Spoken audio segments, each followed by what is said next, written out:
is a Bramble Jam podcast.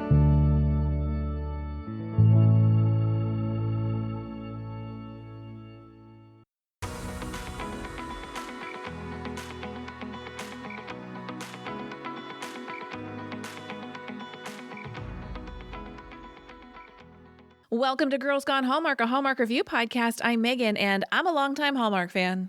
I'm Wendy. I'm a former Hallmark hater. Today we're discussing Melt My Heart This Christmas, which originally aired on Sunday, November 23rd, and is currently available to stream on Hallmark Plus. If you're listening, if you're a regular longtime listener or a new listener, we're heading into the holiday season, and if you want to give us a gift that is completely free, we would invite you to rate and review this podcast. You can do it right in the podcast app that you are listening to. The best way to do it is actually in the Apple Podcast app. And I'm just going to read a quick review in case you're wondering what one might sound like. From Sherry, she says, "Great podcast. The hosts are down to earth and realistic without being mean-spirited. Their humor makes me smile every time I listen." Nice. Thank you, Sherry. See how easy that is, folks? Drop a rating and a review in your favorite podcast app, but make it Apple Podcasts. Yeah, that would be super helpful. I'd also like to shout out our wonderful Facebook community who somebody recently was in there saying like, hey, there are 1,500 of us in here, and our girls at Girls Gone Hallmark we have like a nice healthy amount of reviews, but not 1,500 reviews. And they were encouraging members of the Facebook community to leave us a good review. And I thank you for that. Our Facebook group members are the best. They are the best. They are the best. Hey, if you like us, Megan and Wendy, and you want more of us, you can come listen to our Patreon, which is a paid platform, patreon.com/Megan and Wendy. For $5 a month, you'll get 4 episodes from us where we talk about things that are not Hallmark related. Although, behind the scenes, we are toying with adding a Hallmark-specific tier. Stay tuned. Stay tuned. Let's hear a synopsis for Melt My Heart This Christmas. Okay, glassblower Holly James finally gets her break at the Fern Grove Fair, where she's invited to assist her idol, Bianca Bonham, but secretly displays her own pieces under a pseudonym when Bianca's creative slump threatens the booth. Her work becomes the surprise hit of the fair, and when a reporter exposes her identity, it damages her relationship with both Bianca and Jack. Holly now has to repair the fallout and decide what kind of artist she wants to be moving forward. Melt My Heart This Christmas was directed by Amy Force. Amy has 20 directing credits, including 2 from last year's Hallmark Movies collection, Unwrapping Christmas, Lily's Destiny, and Unwrapping Christmas, Mia's Prince. Ainsley Gordon wrote the screenplay. She works as both an actor and a writer, and this marks her 21st writing credit. Laura Vandervoort plays Holly. Laura has 69 acting credits and last appeared in Hallmark on Miracle in Bethlehem, PA, opposite Benjamin Ayres. Stephen Huszar plays Jack Dubois. Stephen has 73 acting credits and was last seen in The Jane Mysteries as Detective John Cameron with Jodie Sweetin. Jennifer Wigmore plays Bianca Bonham. Jennifer has 34 acting credits and has appeared on shows like Cross and Why the Last Man. Madeline Leon plays friend Colette. With 34 acting credits, she last appeared on Hallmark in Falling Like Snowflakes from 2024. Darren Baker appears as Walter. Darren has 89 acting credits with 7 upcoming projects. He can most recently be seen in the Fox series Doc. Have you noticed a lot of actors popping up in Doc? Yeah. Which is a series Wendy and I both watch. Enjoy it very much. John Cohen's Jen plays Jack's dad. This movie marks his 64th acting credit, and he was last seen in The Perfect Setting from earlier this year. We are going to take a quick break and come right back with our first impressions.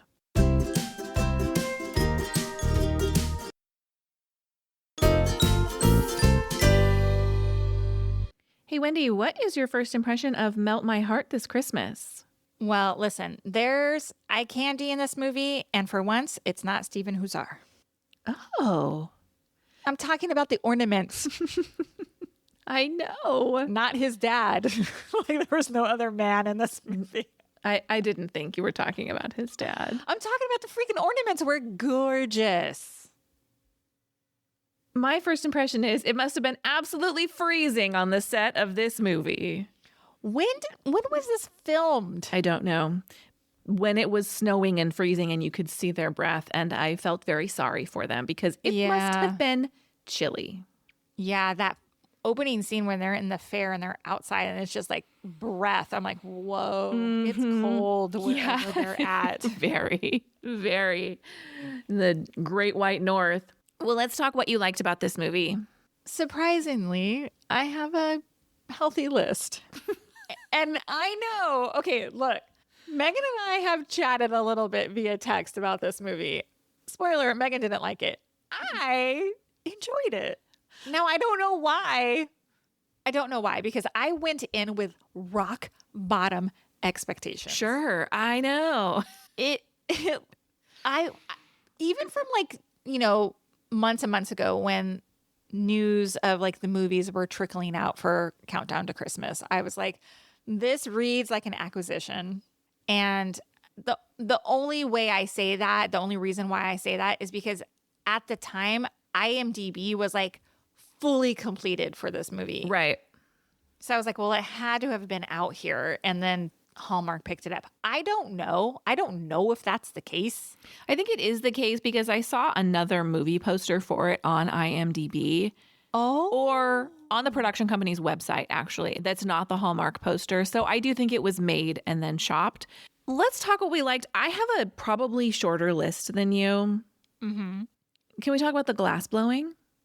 Sure. I actually really liked the glass blowing scenes that we got. I wanted more of that. Laura gets to at least handle some of the equipment. We see her like swinging it back and forth. I know that most of the scenes are not her, but I liked seeing the bits and pieces of that. Who the hell's Laura? Oh, the actual actor's name. Yes. Okay. Yeah. Laura as Holly. Yeah. Go ahead. Yes. I like, there's that show Blown Away. Have you ever seen that on Netflix? The glass blowing competition? I have not. Yeah, it's a glass blowing competition. And so if you like this sort of thing, you can get that there. I like watching the process of glass blowing. Well, locally here in Orange County, the Laguna Art Fair has a glass blowing exhibit there. Like they have the kiln or whatever they use to heat up the glass. Uh-huh. And you can watch them make it. Oh, that's there. very cool. Like you stand out like outside this like cage thing. Sure. Watch them do it. Yeah. It's pretty neat. That's in the summer, but they also have a winter fair too. So they may or may not do it in the winter time. But anyway, I agree. I thought it was interesting. I'm like, wasn't super interested. I liked the final product of it. Mm-hmm. I thought the work was stunning. Do you know if there's any information of the actual ornaments, like who actually made them? I couldn't find that. I tried to see if there was some sort of personal motivation for this story because glass blowing seems like a very specific art Niche. to choose. Yeah. Yeah, and I couldn't find anything about that. So I'm curious, did they work with a specific artist or did they just purchase these glass pieces in order to use them in the movie? Particularly in Bianca's shop, there's quite a bit. The gifts? I The loved presents the she made? gifts. Wow, so pretty. Mm-hmm. I really did So like the pretty. gifts and the story And I behind like them. The story behind it I thought was really great too. Do you remember a Heidelberg Christmas or a Heidelberg holiday? I Yeah, can't that remember the movie made exact me title. sob. Oh, I don't remember that, but I remember, she made those ornaments, but those were an actual artist. Remember there was a Yes. whole, not that there was a whole thing, but like there was information about the artist who actually made the ornaments. So I was like, is that information available for this movie? I haven't found anything and neither have you, you said. Correct. That bums me out because I just thought they were so pretty. Mm-hmm. So pretty. One of the highlights in this movie for me was the female creative partnership between Bianca and Holly. It's an absolute high point, yes. It's this like relationship that pulled me in. It was not the romance between Holly and Jack. Like, I actually did not even care about that. Mm-hmm. I thought it was compelling to give us a middle-aged woman who is in this artistic identity crisis like, I haven't seen anything like that on Hallmark. I thought it was super relatable. I thought it was a bold move in storytelling. I liked it. So I have some thoughts on the character of Bianca and her story, but I did love the moment at which her ice cold heart does melt and she warms to Holly and takes her under her wing. And they have that great scene in their workshop where they're collaborating and she's going to mentor her. I loved all of that very much. Me too. Let's talk about Bianca then. Okay. Oh, I thought you had more to talk Well, about. it's all in my wishes. Oh, it's in your wishes? Okay, well, for me, I thought Jennifer Wigmore as Bianca was perfection. She was giving full Miranda Priestley. Yes. I thought, with like a craft fair situation. But what I like the best is, we get this very hard, rigid character. And even her makeup, she's wearing this very bold red lipstick. And then towards the end, we have this full softening. And it's also reflected in her look. She has this like lighter gloss. And I was like, kudos to the makeup department for going along this, character arc. I thought it was done really well. I liked Bianca. I'm interested to hear your wishes about her. I also very much enjoyed Stephen Huszar and Laura Vandervoort. I have a hard time saying her name. Individually, like, they're likable, they're watchable. Their romance didn't do it for me. It was classic Hallmark pest to love pipeline situation. Right. He's annoyed with her. She's plucky. They fall in love. It was fine. That was fine. It was fine. And my final which was a really funny line when Jack's dad said he hired a social media manager, quote, whatever that is. A+ joke. I thought it was really funny, mostly because it's like, it very much reminded me of my dad, who is a business owner. And he's like, oh, I'm not getting into that social media business. Nobody watches that. Nobody pays attention to that. I'm like, okay, time marching on. Totally. I know. My mother recently discovered Instagram and she's like, there's this guy who dances. I'm like, oh yeah, the one guy. She's like, have you seen this guy who dances? I'm like, I'm going to need some more information, Mom. I wrote that line down as well. I also liked, and I can't even remember who said it, but I think it might have been Bianca. She says, you're at a 9. I need you at a 4. Yes. Great line. Loved it too. Really great. Are you ready to talk wishes? Sure. I have a long list. I apologize. Okay. First up, why is Jack so mean to Holly at the beginning? Like, what is their backstory there? Yeah, it's unclear, right? Like, she's hungry to be in the fair, like to show her stuff in the fair. Yeah, like, she keeps applying to be in your fair. She's keeping you alive, dude. I'd maybe be less mean. I understand maybe she's not the caliber you want her to be, but you want people to want you. Yeah, I didn't understand it. And it's one of my least favorite, tropes. Sure, me to too. be honest. Yeah. The hijinks-o-meter was high in parts of this movie, falling in heels, crashing into Jack, the many coats situation. I'm spending the entire movie on edge waiting for a major glass disaster. Which happens. It wasn't major, but yeah. Yeah, I mean, it was pretty minor in terms of what happened. I was waiting for one of the priceless Bonhomme snowflakes to go flying across. Placed in That's so funny. Such a weird spot in her showroom. Yes? Yeah. So that scene did worry me, and I thought that is what was exactly coming, because she's like, don't touch anything in my shop. And then she proceeds to touch everything in her shop. Like, ma'am, you are there for one thing. Don't go snooping around looking at shit you're not supposed to be looking at. Yeah, sit still. And I thought, oh, she's going to break something and then that's going to be a problem. But it didn't go that way. But yes, in that scene, I was like, oh God, stop running through the showroom. You're going to knock something over. Right. It seems weird for them to be given the seal of the season at the end of the season. I'm not really sure how it's valuable now. Like, the season's over. What, next year? You can be like, I got the seal of the season last year. Come, it's worthless. Yeah. But my two big wishes. Look, I liked Bianca's transformation, but I did feel like Miranda Priestley is a great description. She's like a supervillain here. She can't be bothered to remember Holly's name. She tells her to dress up. She gaslights her. Like, why would you, heels around glass? Do you have a death wish? Like, come, you told her to do that. Yeah. That stuff is very frustrating to me. Also, While I was very interested in the resolution between Bianca and Holly, I think I was actively rooting against Holly and Jack getting together. So much so that when I realized that the movie was almost over and we still hadn't had a kiss or even really a hint at romance, I started to dread it. And I felt like the final romantic moment was unearned. Yeah, it was truly not even needed. Agree. Not even needed. Well, back to Bianca. I agree with everything you said. But also on the flip side, I feel like Bianca was feeling threatened by another artist who was doing similar work, maybe even better work than her, what she was currently putting out. So I could see how she was like internally angry. Yeah. Just like everything. I was not viewing her the way you were as a woman at a crossroads. And that does make me view her a little bit differently, that perspective.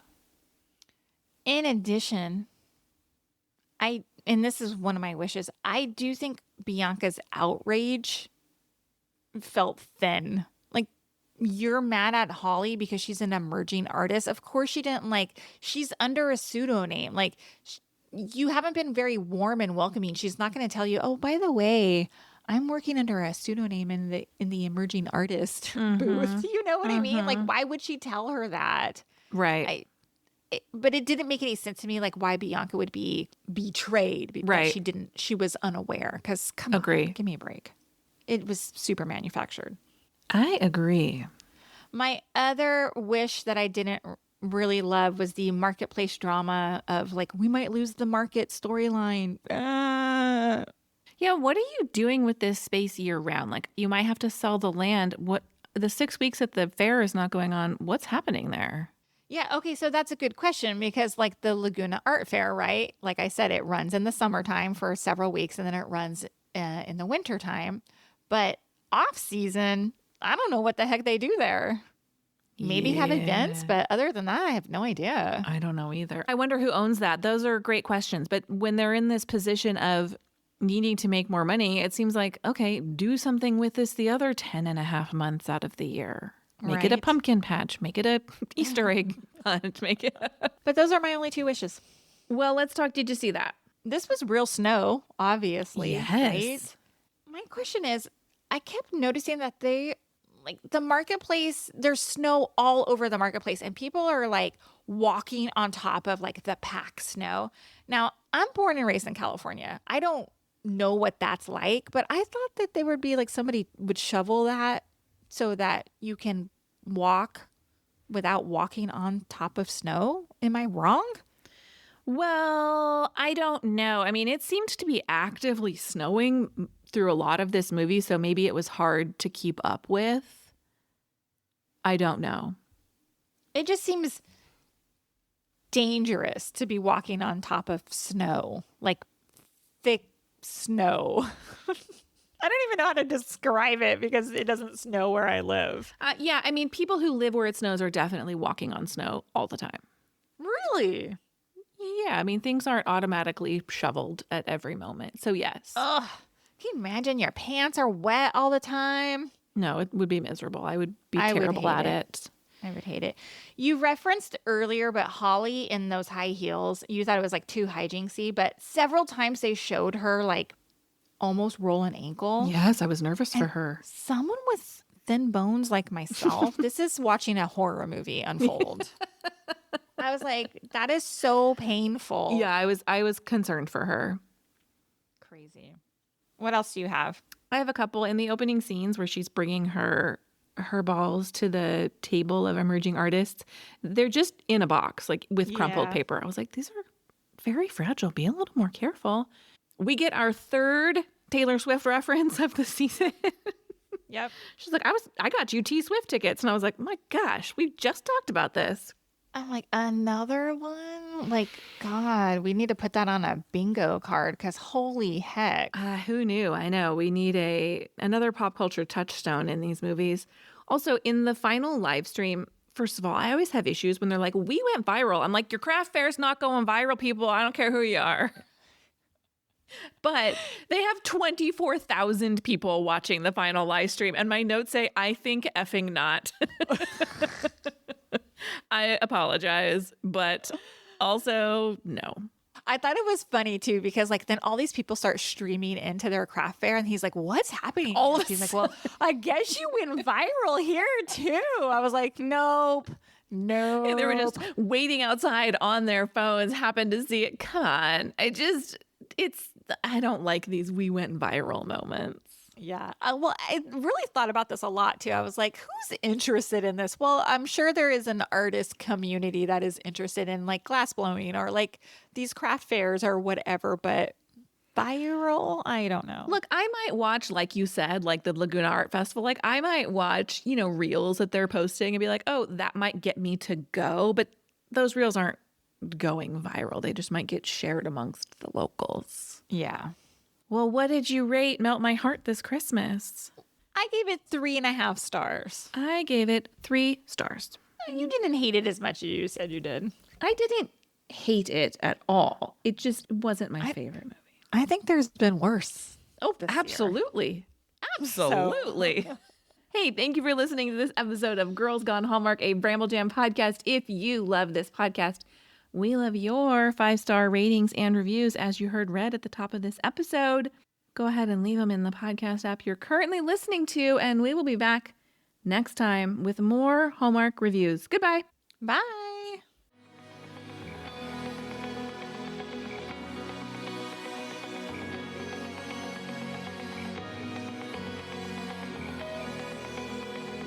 All right, friends, before we go, just a quick heads up. You're about to hear some ads. These little gems help us keep the show running and the Hallmark love flowing. So do with that info what you will. Grab a snack, hit the skip button, or maybe, just maybe, listen in and discover your new favorite product. Bye.